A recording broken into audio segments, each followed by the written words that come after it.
Nothing has ever changed the world as quickly as the internet. Less than a decade ago, we went down to the Pentagon to do a story on something called information warfare, or cyber war, as some people called it. It involved using computers and the internet as weapons. Much of it was still theory, but we were told that before too long, it might be possible for a hacker with a computer to disable critical infrastructure in a major city and disrupt essential services, to steal millions of dollars from banks all over the world, infiltrate defense systems, extort millions from public companies, and even sabotage our weapons systems. Today, it's not only possible, all of that has actually happened, plus a lot more we don't even know about. It's why President Obama has made cyber war defense a top national priority, and why some people are already saying the next big war is less likely to begin with a bang than a blackout. The story will continue in a moment. Can you imagine your life without electric power? When the president rolled out his... Until February of this year, retired Admiral Mike McConnell was the nation's top spy. As Chief of National Intelligence, he oversaw the Central Intelligence Agency, the Defense Intelligence Agency, and the National Security Agency. Few people know as much about cyber warfare and our dependency on the power grid and the computer networks that deliver our oil and gas, pump and purify our water, keep track of our money, and operate our transportation systems. If I were an attacker and I wanted to do strategic damage to the United States, I would either take the cold of winter or the heat of summer. I probably would attack electric power on the U.S. East Coast, maybe the West Coast, and attempt to cause a cascading effect. All of those things are in the art of the possible from a sophisticated attacker. Do you believe our adversaries have the capability of bringing down a power grid? I do. Is the U.S. prepared for such an attack? No, the United States is not prepared for such an attack. It's now clear this cyber threat is one of the most serious economic and national security challenges we face as a nation. 4 months after taking office, President Obama made those concerns part of our national defense policy, declaring the country's digital infrastructure a strategic asset and confirming that cyber warfare had moved beyond theory. We know that cyber intruders have probed our electrical grid, and that in other countries, cyber attacks have plunged entire cities into darkness. President Obama didn't say which country had been plunged into darkness, but a half a dozen sources in the military, intelligence, and private security communities have told us the president was referring to Brazil. Several prominent intelligence sources confirmed that there were a series of cyber attacks in Brazil, one north of Rio de Janeiro in January of 2005 that affected 3 cities and tens of thousands of people, and another much larger event beginning on September 26, 2007. That one, in the state of Espírito Santo, affected more than 3 million people in dozens of cities over a 2-day period, causing major disruptions.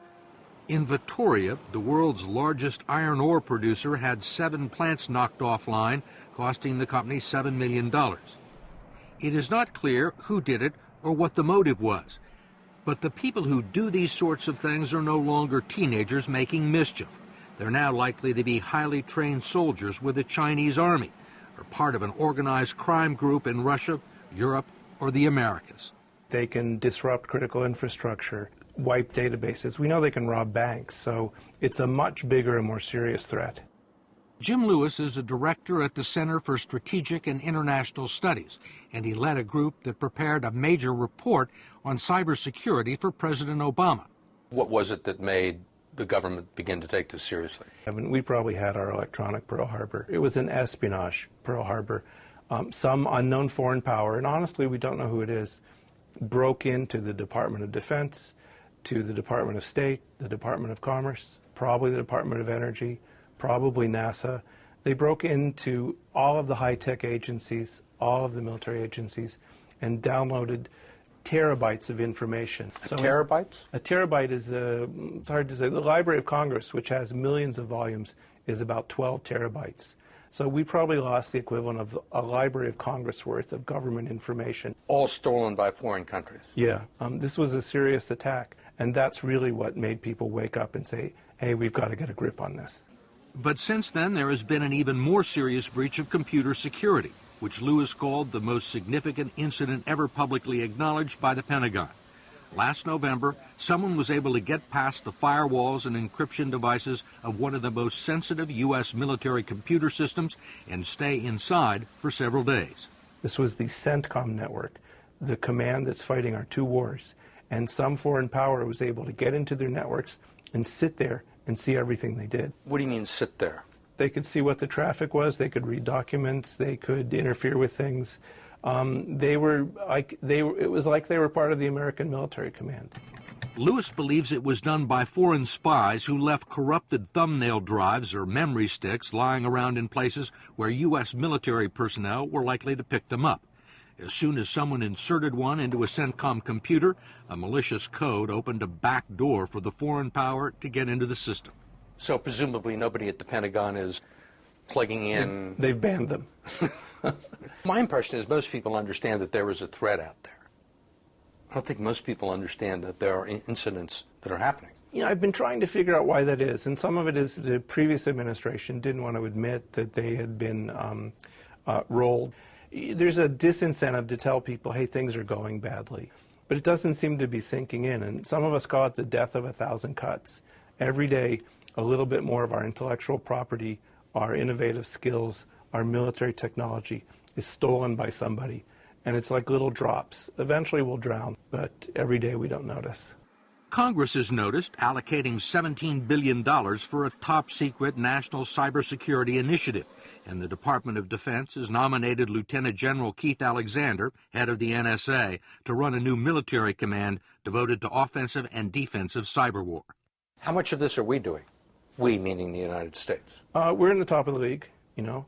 We're as good as So whatever foreign countries are doing to the United States is doing to them. We are in the top of the league. We are really good. And if you talk to the Russians or the Chinese, they say, how can you complain about us when you do exactly the same thing? It's a fair point with one exception. We have more to steal. We have more to lose. We're the place that depends on the internet. We've done the most to take advantage of it. We're the ones who've woven it into our economy and to our national security in ways that they haven't. So we are more vulnerable.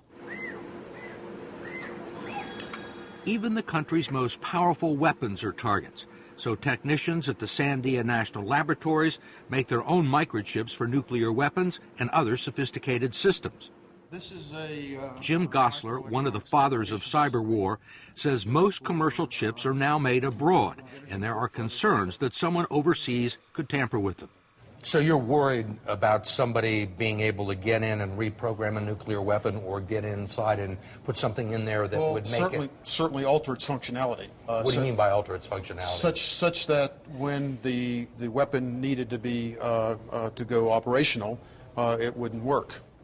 Have you found microchips that have been altered? We have found microelectronics and electronics embedded in applications that they shouldn't be there. And it's very clear that a foreign intelligence service put them there. There are thousands of attempted attacks every single day, tens of thousands of attacks. Sean Henry's job is to police potential targets all over the United States. He is an assistant director of the FBI in charge of the Bureau's cyber division. He told us that criminals have used the internet to steal more than $100 million from U.S. banks so far this year, and they did it without ever having to draw a gun or pass a note to a teller. The FBI became famous stopping bank robberies. Are there more bank robberies in terms of the amount of money stolen on the internet than there are guys walking into branches? Absolutely. With guns? Yes. Really? I've seen attacks where there's been $10 million lost in one 24-hour period.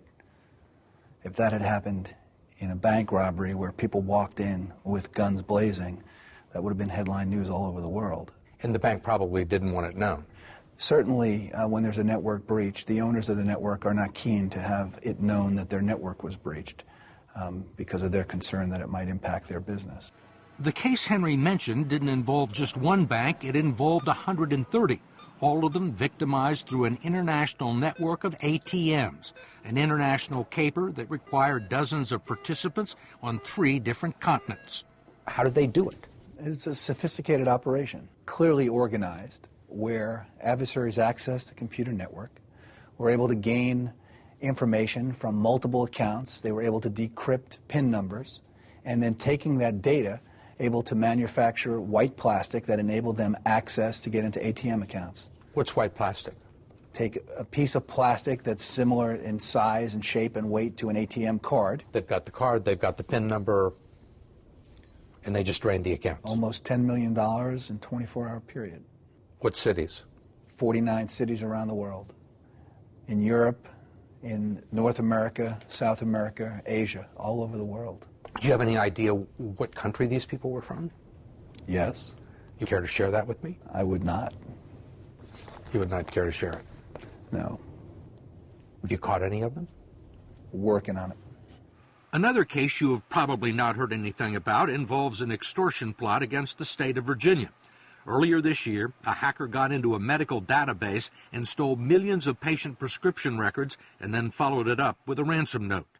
The note said, I have your, I can't say that word on television, stuff, we'll call it, in my possession right now.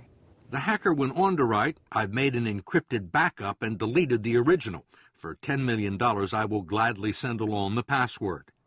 The state of Virginia says it was eventually able to restore the system, but the stolen information, including names, social security numbers, and prescriptions, can be used, sold, or exploited, according to the FBI. Did the Virginia Prescription Monitoring Program pay the $10 million? I can't discuss that. You say this is an active investigation. I mean, this is a matter of public record. I mean, this actually happened. This is an active investigation that we're still involved in, and we are coordinating with the victim. They're cooperating with us, and we're actively involved with them and other state and local law enforcement agencies. So whoever did this is still at large? I imagine. As serious as the electronic theft and extortion of hundreds of millions of dollars might seem, they pale in comparison to some of the other possible scenarios that are no longer outside the realm of possibility. They include an assault on the fiber optic networks that run the world's financial systems. Admiral McConnell, the former director of national intelligence, worries about the integrity of America's money supply. I know that people in the audience watching this are going to say, I mean, could somebody steal money out of my bank account? Or could somebody attack a bank that would wipe out my life savings? And the answer is yes, that's possible, but that's not the major problem. The more insidious issue is what happens when the attacker is not attempting to steal money, but to destroy the process that accounts for money. That's the real issue we have to worry about. To destroy the records? It's all record keeping. It's accountability of the wealth and the movement of that money through the system that has to be reconciled at the speed of light. So if you impact or contaminate the data or destroy the data where you couldn't have reconciliation, you could have cascading impact in the banking system. Can you describe the consequences? If everybody goes down to take the money out, it's not there. So that's the issue. Since banking is based on confidence, what happens when you destroy confidence? One top U.S. intelligence official is on record saying that the Chinese have already aggressively infiltrated the computer networks of some U.S. banks and are operating inside U.S. electrical grids, mapping out our networks and presumably leaving behind malicious software that could be used to sabotage the system. Can a penetrator or a perpetrator leave behind yes. A little things that will allow them to be there and watch and look yes. and listen? And any successful penetration has the potential for leaving behind a capability. Do we believe that the governments have planted code in the power grid? Steve, I would be shocked if we were in a situation where tools and capability and techniques have not been left in U.S. computer and information systems. Of all the critical components of the U.S. infrastructure, the power grid is one of the most vulnerable to cyber attack. That's because the power grid is run and regulated by private utilities, which are unbeholden to government security decrees. I'll walk through the steps an attacker might take. Here at the Sandia National Laboratories, Department of Energy specialists like John Mulder try to hack into the computer systems of power and water companies and other sensitive targets in order to figure out the best way to sabotage them. It's all done with the company's permission in order to identify their vulnerabilities. And this is a graphic demonstration of how they could have destroyed an oil refinery by sending out code that caused a crucial component to overheat. The first thing you would do is turn it to manual control so that your automatic controls aren't protecting you. What would be your main target here? The heating element and the recirculator pump, if we could malfunction both of those, we could cause an explosion. How would you do that? The first thing we had to do was actually gain access to the network, and we've just got that as launch attack. And then we turn up the BTUs, and then we're turning off the recirculator pump. There we go. How realistic is this? It's very realistic. But the companies are under no obligation to fix the vulnerabilities, which was graphically demonstrated in a much more realistic fashion at the Idaho National Labs 2 years ago in a project called Aurora. A group of scientists and engineers at the Department of Energy facility wanted to see if they could physically blow up and permanently disable a 27-ton power generator using the internet. If you can hack into that control system, you can instruct the machine to tear itself apart. And that's what the Aurora test was. And if you've seen the video, it's kind of interesting because the machine starts to shudder, it's clearly shaking, and smoke starts to come out. It destroys itself. And what would be the real-world consequences of this? The big generators that we depend on for electrical power are, 1, expensive, 2, no longer made in the U.S., and 3, require a lead time of 3 or 4 months to order them. So it's not like if we break one, we can go down to the hardware store and get a replacement. If somebody really thought about this, they could knock a generator out, they could knock a power plant out for months, and that's the real consequence. This was the leap from theory to reality. When Congressman Jim Langevin, who chaired a subcommittee on cybersecurity, heard about it, he called representatives of the nation's electric utilities to Washington to find out what they were doing to fix the vulnerability. The committee was told that the problem was being addressed, but that turned out not to be the case.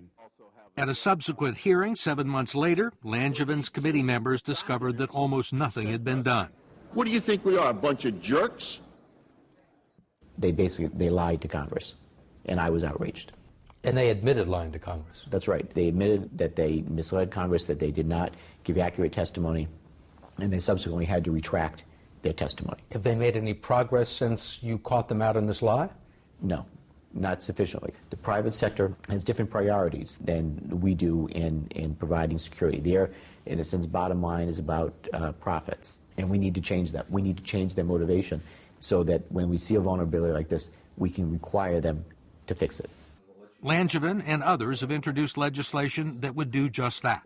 I look at this as like a pre-9/11 moment, where we identify a problem, we identify a threat, we know it exists, we know it's real, and we don't move quickly enough to fix the problem. What I'm worried about is because of so many competing priorities, so many issues that we have to deal with, we will not get focused on this problem until we have some catastrophic event. If the power grid was taken offline in the middle of winter, and it caused people to suffer and die, that would galvanize the nation. I hope we don't get there, but it's possible that we will.